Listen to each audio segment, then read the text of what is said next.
nggak usah terlalu peduli sama apa yang orang katakan. Daud bertanya kepada Tuhan, mendesak Tuhan, karena dia terlalu peduli akan sama apa kata musuh-musuhnya. Saudara, nggak usah peduli apa kata tetanggamu hari-hari ini, nggak usah peduli apa kata orang hari-hari ini, nggak usah peduli apa kata musuh-musuhmu hari-hari. Orang berusaha melemahkan kita, bahkan iblis bisa pakai orang-orang yang dekat-dekat dengan kita. Tapi percayalah, ya, kita hidup bukan karena apa kata mereka.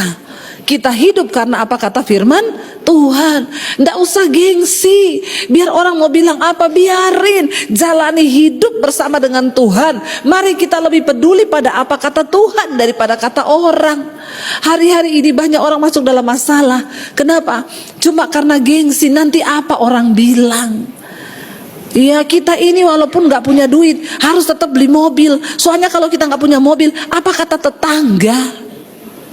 Hello, ngapain kita repot menderita cuma karena mikirin apa kata orang? Iya, mengapa Daud mendesak Tuhan? Karena ternyata dalam hatinya dia bilang, supaya musuh-musuhku jangan berkata, aku telah mengalahkan dia, dan lawan-lawanku bersorak-sorai apabila aku goyah. Iya, pastikan Tuhan berkenan dengan hidup kita. Tidak usah mencari perkenanan manusia, saudara. Kita akan capek kalau kita mencari perkenanan manusia. Nggak usah terlalu peduli dengan apa kata orang. Karena seringkali orang bicara, mulutnya itu dia nggak kontrol. Lah kalau orang bicara dengan mulut yang tidak terkontrol karena hatinya pahit, terus kita masukin ke hati, yang rugi siapa? Kita kan. Karena orang itu kadang bicara, dia bicara aja, saudara. Dia nggak pikir. Nah, kalau kita menangkap omongan orang yang berbicara tidak pakai hikmat, terus kita yang masukin di hati, ngapain? Ya, saya sekarang belajar. Saya banyak belajar. Dulu saya kalau dikatain orang saya sakit hati, saudara. Tapi sekarang saya nggak mau. Sayalah yang berhak memasukkan apapun di hati saya. Saya yang bisa memfilter itu. Orang berhak ngomong apa aja, tapi saya yang menentukan apa yang bisa masuk ke hati saya, apa yang tidak. Amin. Iya.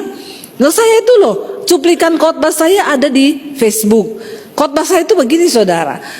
Saudara, sering kali ketika kita menghadapi masalah, kita ini cepat-cepat meminta mujizat, cepat-cepat meminta jalan keluar.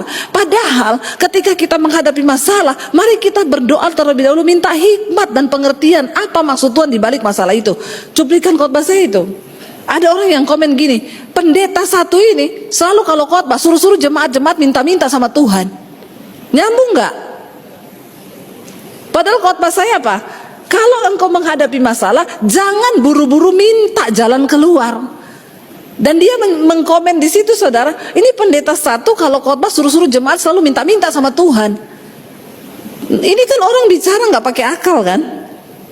Padahal yang saya khotbahkan itu berbeda dengan apa yang dia ngomong. Jadi saya cuma komen gini, Pak, kalau dengerin khotbah itu pakai hati yang tulus, jangan pakai hati yang busuk.